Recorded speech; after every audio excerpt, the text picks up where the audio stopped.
مساء الخير أو صباح الخير أعزائي المشاهدين، على حسب ما بتشوفوني. أنا الصحفية مريان مختار، للناس الجديدة اللي لسه ما تعرفنيش.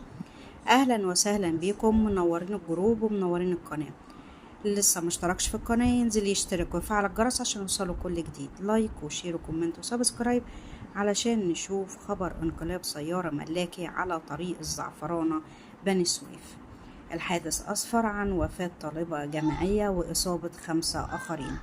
غرفة العمليات بشرطة النجدة بمحافظة أسيوط تلقت بلاغ بوقوع حادث أسفر عن وفاة طالبة جامعية وإصابة 5 آخرين بإصابات مختلفة، من بينهم شخص وأولاده الأربعة.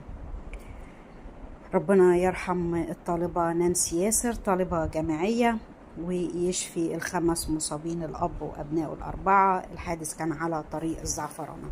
سيارات الإسعاف توجهت لموقع الحادث ونقلت المصابين لمستشفى جامعة بني سويف والمتوفية للمشرحة. المصابين هم سمير ياسر عنده 23 سنة مصاب بسحجات وكدمات متفرقة بالجسم، وياسر سمير 50 سنة والده عنده اشتباه ما بعد الارتجاج، ومحمود ياسر شقيق ياسر وابن شقيق سمير وابن الأستاذ ياسر سمير عنده 15 سنة وبه سحجات وكدمات متفرقة بالجسم. وجنة ياسر عندها 5 سنوات مصابة بسحجات وكدمات.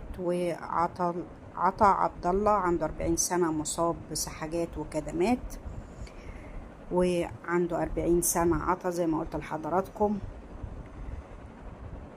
حاليا هم تحت الملاحظة علشان يشوفوا مدى إصابتهم إن كانت متوسطة أو خطيرة. واستقبلت مشرحة المستشفى الطالبة نانسي ياسر، طالبة عندها 20 سنة بكلية الصيدلة.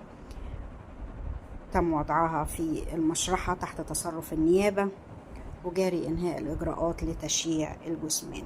أساتذتها نعوها الشيخ محمود السطوحي بينعي الطالبة نانسي ياسر، بيقول بقلوب صابرة محتسبة نودع فلذت قلوبنا الدكتورة الحافظة للقرآن الكريم نانسي ياسر. أسأل الله أن يسكنها فسيح جناته ويصبر والديها.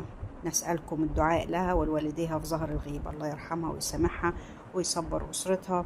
أستاذها كمان نعاها ونشر صورته معاها. ربنا يصبر الجميع ويعزيهم ويشفي المصابين إن شاء الله. كانت معاكم مريم.